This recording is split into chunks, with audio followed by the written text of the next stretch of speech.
नमस्कार स्टूडेंट्स, मैं हूं आपकी एक्सेल टीचर ललिता और आज की क्लास में हम एक्सेल की एक बहुत ही आम लेकिन जरूरी पहेली को सुलझाएंगे। तो सब तैयार हैं? चलिए शुरुआत एक बहुत ही सीधे से सवाल से करते हैं। एक्सेल में 100 और 1000 के बीच क्या फर्क है? देखने में तो ये बिल्कुल एक जैसे लगते हैं, है ना?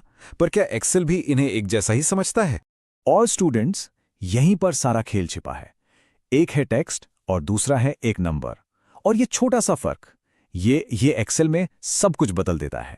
क्योंकि आप जानते हैं, एक्सेल टेक्स्ट और नंबर्स के साथ बिल्कुल अलग अलग तरीके से काम करता है और इसी वजह से हमारे कैलकुलेशन में अक्सर गड़बड़ हो जाती है। तो इस समस्या का समाधान क्या है? इसका जवाब है एक्सेल का एक बहुत ही खास फंक्शन जिसका नाम है वैल्यू फंक्शन। आप इसे हमारे डेटा के लिए एक ट्रांसलेटर की तरह समझ सकते हैं।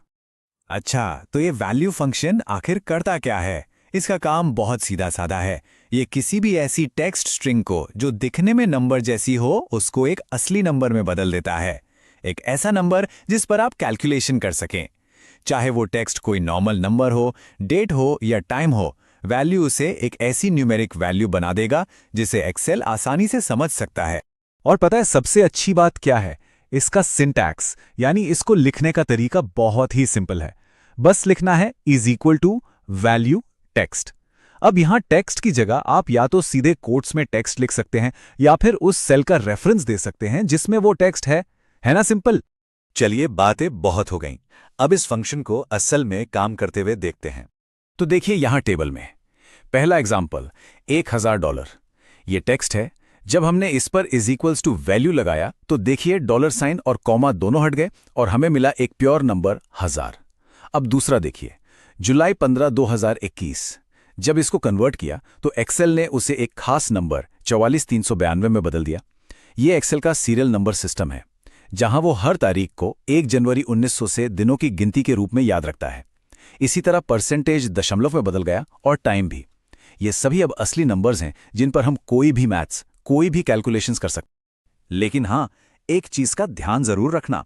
अगर आप वैल्यू फंक्शन को कोई ऐसा टेक्स्ट दे दें जिसे वो नंबर में नहीं बदल सकता, जैसे मान लीजिए किसी का नाम, तो एक्सेल आपको #वैल्यू एरर दिखाएगा। यह एरर बस ये बताता है कि टेक्स्ट को पहचाना नहीं जा सका। अच्छा, अब आते हैं कुछ आम सवालों पर जो अक्सर इस फंक्शन को लेकर दिमाग में आते हैं। सबसे पहला और सबसे आम सवाल जो स्टूडेंट्स पूछते हैं, मैम एक्सेल तो ज्यादातर टेक्स्ट को नंबर में ऑटोमेटिकली कन्वर्ट कर ही देता है, तो फिर इस फंक्शन की जरूरत ही क्या है? और ये एक बहुत ही वैलिड सवाल है। आपका सवाल बिल्कुल सही है। एक्सेल बहुत स्मार्ट है, वो अक्सर ये काम खुद ही कर लेता है।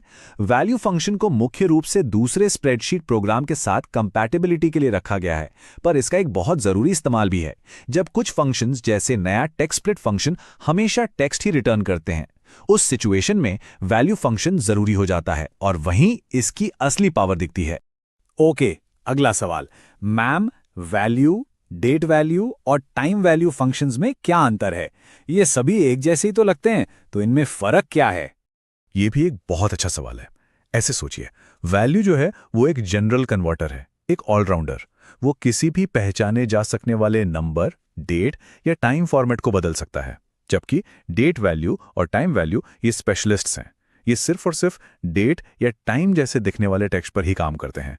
तो वैल्यू जो है वो ज्यादा वर्सेटाइल है। चलिए अब एक असल दुनिया का उदाहरण देखते हैं जहां वैल्यू फंक्शन सिर्फ काम का नहीं बल्कि जरूरी हो जाता है। आजकल एक नया और बहुत ही पावरफुल फंक्शन है टेक्स्ट स्प्लिट। इसका काम है टेक्स्ट को अलग अलग सेल्स में तोड़ना, पर इसके साथ एक चैलेंज है। ये हमेशा टेक्स्ट ही रिटर्न करता है, भले ही वो दिखने में नंबर्स ही क्यों ना हो। तो इसका सोल्यूशन क्या है? मान लीजिए एक सेल में लिखा है 10, 25, 50, 75। पहला स्टेप, हम टेक्स्ट स्प्लिट लगाएंगे जो हमें 10, 25, 50, 75 अलग अलग सेल्स में देगा। लेकिन याद रखिए ये सब टेक्स्ट होंगे। अब आता है दूसरा और सबसे जरूरी स्टेप, हम टेक्स्ट स्प्लिट को वैल्यू फंक्शन के अंदर डाल देंगे, यानी नेस्ट कर देंगे। फॉर्मूला बन जाएगा value bracket text split bracket गाना जा ट्रू। और नतीजा, वो सारे टेक्स्ट अब असली नंबर्स में बदल चुके हैं जिन्हें आप जोड़ सकते हैं, उनका औसत निकाल सकते हैं, कुछ भी कर सकते हैं। तो चलिए आज के इस सत्र के सबसे जरूरी पॉइंट्स को जल्दी से दोहरा लेते हैं। याद रखिए, वैल्यू का मुख्य काम नंबर जैसे दिखने वाले टेक्स्ट को असली नंबर में बदलना है। इसका सिंटैक्स सिंपल है, is equal to value text. इसका असली पावर तब दिखता है जब एक्सेल का ऑटो कन्वर्जन काम नहीं करता, खासकर टेक्स्ट स्प्लिट जैसे फंक्शंस के साथ। और अगर कभी #वैल्यू एरर आए तो समझ जाइए कि दिया गया टेक्स्ट किसी भी नंबर, डेट या टाइम फॉर्मेट में नहीं है। और हाँ, यह फंक्शन दूसरे स्प्रेडशीट ऐप्स के साथ कंपैटिबिलिटी के लिए भी जरूरी है। तो आज का सबसे बड़ा सबक यह है कि अपने डेटा की भाषा को समझें। जब आप ये समझ जाएंगे कि कब कोई चीज टेक्स्ट है और कब नंबर, तो एक्सेल आपके लिए सच में जादू की तरह काम करेगा। अगली क्लास में मिलेंगे एक नए विषय के साथ। धन्यवाद।